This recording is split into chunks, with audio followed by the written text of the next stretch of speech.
आदमी के साथ साथ रियल एस्टेट सेक्टर को भी बजट में बड़ा बूस्टर मिला है। अफोर्डेबल हाउसिंग को इंफ्रा सेक्टर का दर्जा दिया गया है, यानी इससे रियल एस्टेट सेक्टर को फंड, प्रोजेक्ट लोन मिलना आसान हो जाएगा। अफोर्डेबल हाउसिंग या फिर लो कॉस्ट हाउसिंग के लिए क्राइटेरिया भी बदला गया है।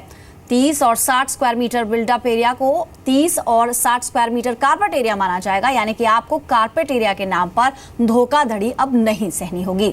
Long term capital gains tax को लेकर भी राहत की खबर है। अब इसे 3 साल से घटाकर 2 साल कर दिया गया है, यानी कि अब आप किसी प्रॉपर्टी में निवेश 3 साल के बजाय 2 साल रखेंगे तो आपको टैक्स नहीं देना होगा।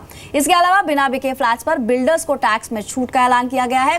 नेशनल हाउसिंग बैंक से 20,000 करोड़ की अतिरिक्त पूंजी भी दी जाएगी। वित्त मंत्री ने मिडिल क्लास के लिए क्रेडिट लिंक्ड सब्सिडी स्कीम को बढ़ावा दिया है। इसके लिए 1,000 करोड़ की पूंजी का ऐलान हुआ है। और इस पर बात करने के लिए हमारे साथ एसोचैम प्रेसिडेंट सुनील करोड़िया मौजूद हैं। Sir, welcome to the show. सबसे पहले तो यही आपसे जानना चाहेंगे कि जो अफोर्डेबल हाउसिंग के लिए इस बार एक अनाउंसमेंट है कि इंफ्रास्ट्रक्चर का दर्जा मिला है, जो काफी समय से मांग थी, इस खबर को आप कैसे देखेंगे? इससे रियल एस्टेट को क्या फायदा होगा आने वाले समय में?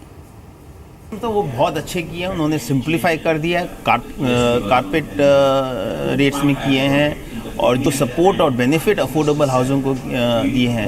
मैं समझता हूँ कि वो रियल एस्टेट में ग्रोथ आना ज़रूरी है।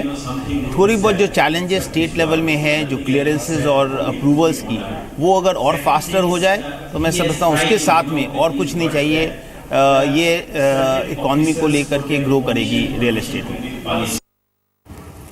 इनफैक्ट मिस्टर कनौरिया, जो प्रोजेक्ट सीमा है उसे भी 3 से 5 साल कर दिया गया है। इससे किस तरह का बेनिफिट आप देखते हैं सेक्टर के लिए? बेसिकली जैसे मैंने कहा कि रियल एस्टेट सेक्टर में उन्होंने काफ़ी कुछ एम्फेसिस किया है, बहुत कुछ सपोर्ट दिया है।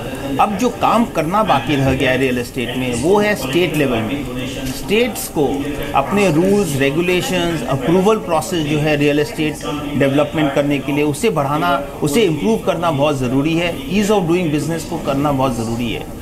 सेंट्रल लेवल से जो कुछ कर सकते थे, मैं समझता हूँ कि इस गवर्नमेंट ने बहुत कुछ फोकस किया है कि कैसे अफोर्डेबल हाउसिंग, कैसे हाउसिंग फॉर ऑल को अचीव किया जाए।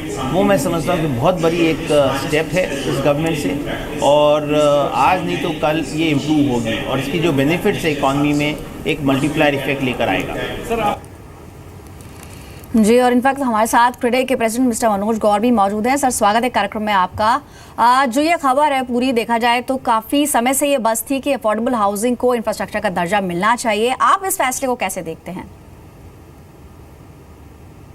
देखिए, पहले उसमें क्लियरिटी नहीं थी, प्लस एक 25 किलोमीटर रेडियस, अगर मेट्रो से अगर 25 किलोमीटर के अंदर है तो वो एक लिमिट थी, उसको भी ख़त्म किया। अब उसको म्यूनसिपल कॉरपोरेशन लिमिट तक ही कर दिया मेट्रो के।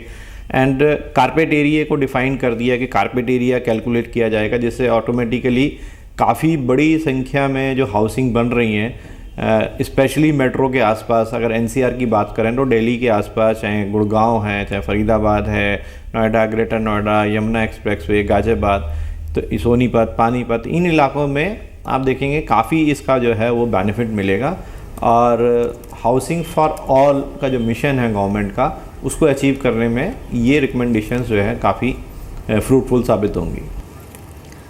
तो साथ ही लेकिन जो समय सीमा की जहाँ तक बात है, जिसे 3 साल से बढ़ाकर अब 5 साल कर दिया गया, इस फैसले से मार्केट में किस तरह का सुधार आप देखते हैं आने वाले दिनों में? नहीं, ये देखिए ज़रूरी था और ये लॉन्ग पेंडिंग डिमांड थी कि कोई भी प्रोजेक्ट सैंक्शन होने के विदिन 3 ईयर्स बन के कंप्लीट हो जाए, क्योंकि बड़े प्रोजेक्ट होते हैं, कई बार फेजेस के अंदर भी होते हैं। तो इसकी 5 साल ऑटोमेटिकली, मतलब जब भी एक प्लान भी अप्रूव होता है तो उसकी भी जो है लाइफ 5 साल होती है।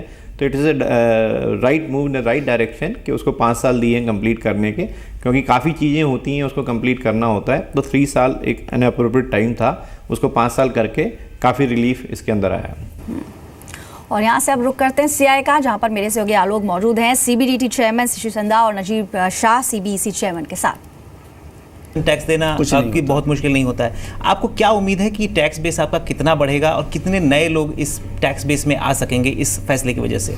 देखिए, आफ्टर ये डिमोनेटाइजेशन के बाद जो हुआ है, सभी लोगों का रुपया अब हमारे पास बैंक में आ गया है, और एक उसकी एनोनिमिटी थी रुपये की, पहले वो ख़त्म हो गई है। अब हमें मालूम है कि किसके बैंक अकाउंट में कितने रुपये हैं, और 2 लाख रुपए से अधिक के जितने भी बैंक अकाउंट्स के डिटेल्स हैं वो हमारे पास अब उपलब्ध हैं। और हमने इसीलिए अभी हम उम्मीद है कि जितने लोगों के भी जो अमाउंट डिक्लेयर नहीं होगा वो अपने करदाताओं की तरह से रिटर्न भरेंगे और हमारे नेट में आएंगे। कोई आंकड़ा कितना देखिए, मैं अभी आपको कोई आंकड़े नहीं दे सकता, लेकिन मैं आपको ये आंकड़े जरूर बता सकता हूँ कि 2 लाख रुपए से अधिक 80 लाख रुपए तक और 80 लाख रुपए से ऊपर के हमने अपने अलग अलग अकाउंट्स के डिटेल्स मंगवाए हैं और 1 करोड़ से अधिक अकाउंट्स हैं जिन्होंने 2 लाख रुपए से अधिक का रुपया जमा हुआ है। और हम लोगों ने अब उनको मैचिंग किया है कि इनका रिटर्न्स की क्या प्रोफाइल है, रिटर्न्स नहीं फाइल करते हैं, अगर रिटर्न्स फाइल करते हैं तो उनके हाथ में कितना रुपया होना चाहिए और कितना रुपया जमा किया है। इसके आधार पे हमने जो पहली लॉट में 18 लाख लोगों का डेटा अपने ई फाइलिंग पोर्टल पर डाला है, सो दैट वो लोग अपने आप को देख सकें, ये जो ई फाइलिंग पोर्टल पर खुद जाएं, देखें कि इसमें हमारा जो रुपया जमा किया गया है ये हमारा एक्सप्लेन्ड रुपया है या अनएक्सप्लेन्ड रुपया है। अगर अनएक्सप्लेन्ड है उनको अपना रिटर्न भरना पड़ेगा, उनको अपना टैक्स देना पड़ेगा, जिससे हमें उम्मीद है कि काफ़ी लोग करदाता काफ़ी बढ़ेंगे इस संख्या से। जो आपका स्वच्छ धन अभियान है उसके बारे में दोबारा बात करेंगे। सर, एक और इस बार सबसे बड़ा कंसर्न था लोगों का कि जीएसटी आ रहा है, सर्विस टैक्स के बारे में सब लोग आशंकित थे कि सर्विस टैक्स ऑलरेडी 15% पे कर रहे हैं लोग, आने वाले दिनों में पता नहीं कितना होगा। सर्विस टैक्स को लेकर जो जीएसटी की तरफ रोड मैप है उसको लेकर क्या आगे की रणनीति है? सर्विस टैक्स के बारे में किस तरह से बजट में वित्त मंत्री ने उसका जिक्र भी किया? जीएसटी 1 जुलाई से लागू होने का उम्मीद है। जीएसटी काउंसिल डिटरमिन करेगी रेट्स कितना होगा और अगला मीटिंग भी 18 फरवरी को होने वाला है। सर्विस टैक्स के रेट्स भी जीएसटी काउंसिल ही डिटरमिन करेगी। इसलिए आगे हम लोग यही सोचे कि क्योंकि 3-4 महीने की बात है तो सर्विस टैक्स को कोई छेड़े ना आप, तो रेट्स में रिमेन अनडिस्टर्ब्ड। सर, जीएसटी में जो रेवेन्यू न्यूट्रल रेट है 18% के अराउंड है।